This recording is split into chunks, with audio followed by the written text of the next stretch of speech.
Have you ever just felt completely swamped by the noise inside your own head, like you just can't turn it off? Well, today we're going to look at a really powerful idea about that exact feeling of mental exhaustion, and we're going to turn it into a practical guide for finding a little bit of that inner peace. It all starts with a feeling that's captured so perfectly by this one thought. Wow. This right here, this just gets to the heart of it, doesn't it?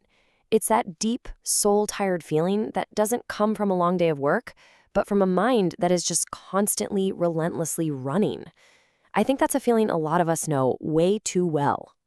So let's just put a name to it. The core problem we're talking about is an overwhelmed mind.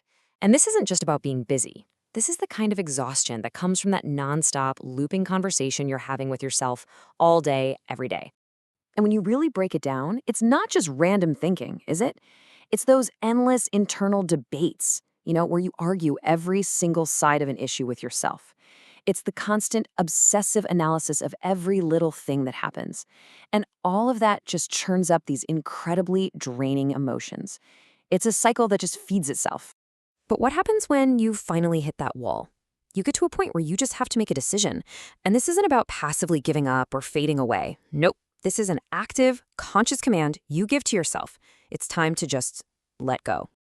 So this big decision really boils down to 3 simple but super powerful commands. First, you just let go of all the thoughts. You actively release them. Second, you make a real choice to stop the analysis machine. And third, you shift your entire focus from thinking to just doing. You just move through your day, through your life, without that constant internal narrator. And what's so interesting about this is that it's not just some intellectual trick you play on yourself. It's described as this deep, intuitive message that comes from within.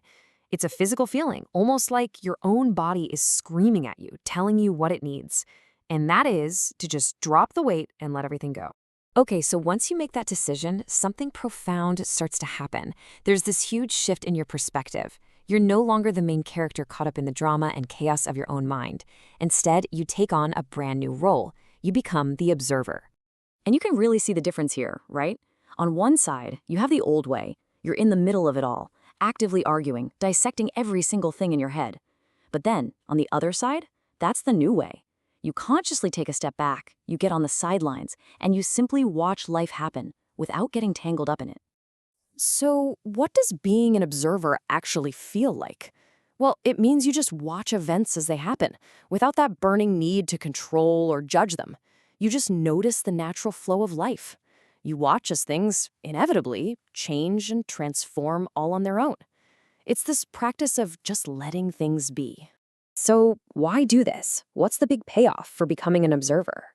Well, the ultimate goal isn't just to get some quiet. It's about using that quiet to find your way back to your most fundamental self, your true north.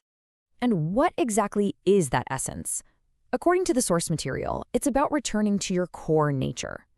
Now that can mean your femininity or your built-in capacity for love and goodness. It's about finding your true self, what's even described as your personal genetic code for life.